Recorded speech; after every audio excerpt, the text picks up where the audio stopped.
Bonjour, nous sommes tous en direct sur Innovact et je reçois Olivier Bonnet, directeur général du pôle de compétitivité Materalia. Bonjour. Materalia, en quelques mots, c'est quoi? Alors, Materalia, c'est un pôle de compétitivité. Voilà, en très peu de mots. Les pôles de compétitivité, alors là, il faut développer un peu plus.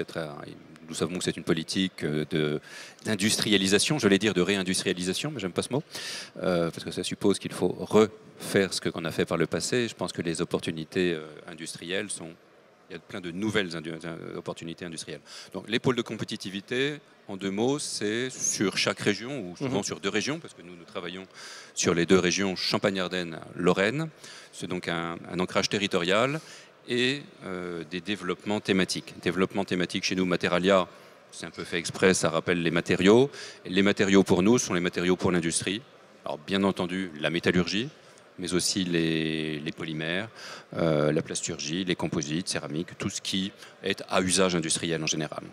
Justement, en ce moment, ça bouge pas mal dans le domaine des matériaux. On voit les Fab Labs sur Innovact. Quel est votre avis autour de l'innovation qu'on peut en faire? Alors l'innovation, quel est mon avis sur l'innovation? On a ça dans les gènes, donc je ne vais pas dire qu'il ne faut pas innover, hein, loin de là. Nous, les pôles de compétitivité, nous sommes des machines, une machine à projet. Des projets qui doivent avoir des débouchés industriels, donc des machines à projet, et donc derrière les projets, il y a des applications industrielles, bien entendu. Nous sommes aussi des machines à réseau, mettre ensemble les gens, mettre les cerveaux ensemble pour créer ces projets. Nous sommes des machines à idées, à innovation.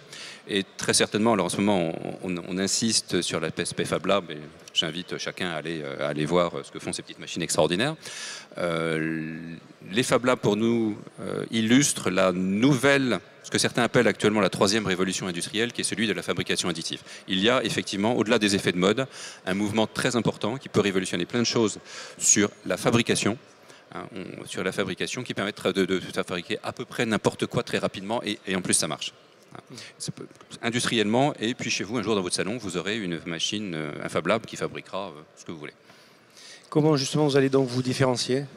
Nous différencier par rapport à cette démocratisation un petit peu de... Je ne sais pas me différencier. Moi, notre raison d'être, c'est d'aider les industriels à se développer, à se bouger, parfois on dit à courir aussi vite que les autres ou plus vite, hein, pour pouvoir développer l'industrie régionale. Donc notre mission sur cette notion particulière de fabrication additive, c'est d'abord communiquer. C'est quelque chose qui se développe extrêmement rapidement, et il y a un an, on le savait quasiment pas. Alors, il y a pas mal d'articles, il y a du buzz, donc il y a beaucoup de la communication. Au-delà de la communication, il faut décrypter, il y a des choses réelles. D'abord, nous voulons informer les entreprises, informer le public, c'est ce que fait ce Fab Lab, et après ça, donner des idées de projets d'avenir. Olivier Bonnet, je vous remercie pour cette intervention. Merci, au revoir.